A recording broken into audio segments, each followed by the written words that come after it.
sinabi mo na, kasi di ba 4th year ka na ngayon? Yun ang sinabi niya na medyo pa start 4th year. Tinanong mo sa mami mo kung pwede na? Napag-uusapan po namin yung about sa love, sa mga boyfriends, ganyan. Pero ako po kasi personally, wala pa po sa isip ko na pumasok sa isang relasyon. So parang, okay, sa akin, okay lang po yung kilig-kilig, hanggang doon pa lang po muna. Kasi parang yung kilig na yun, doon ka naging inspired sa trabaho mo, sa ginagawa mo sa buhay.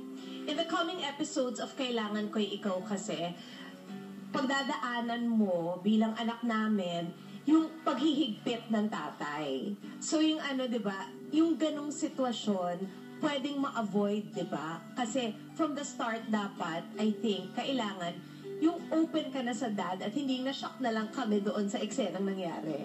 Opo, at saka para sa akin yun po talaga yung importante, yung trust ng mga magulang mo sa'yo. At syempre yung pagbibigay mo sa kanila ng totoo, para alam mo, dapat alam mo yung limitations mo.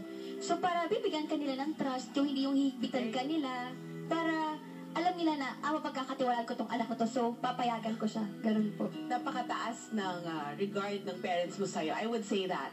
Because that's very important in any relationship. Kaya sa'yo, you know your priorities well. Tingnan mo, okay lang sa'yo kilig-kilig, friends, special friends, and eventually you want to work at hindi mo priority yung relationship. I think, can I say that, kaya siguro sila nagkakasundo ni Marco? Your priorities are the same. Okay lang sa inyo yung kilig-ligawan stage, but then that's it. And maybe that's why you're enjoying. Ay, saya. Ganun talaga. Kinikilig-kilig ka rin naman, Marco. Oo naman. Sa kanya, talaga. Naaliw-aliw ka. Kinikilig naman ako. Sa inyo, kinikilig naman kayo sa isa't isa.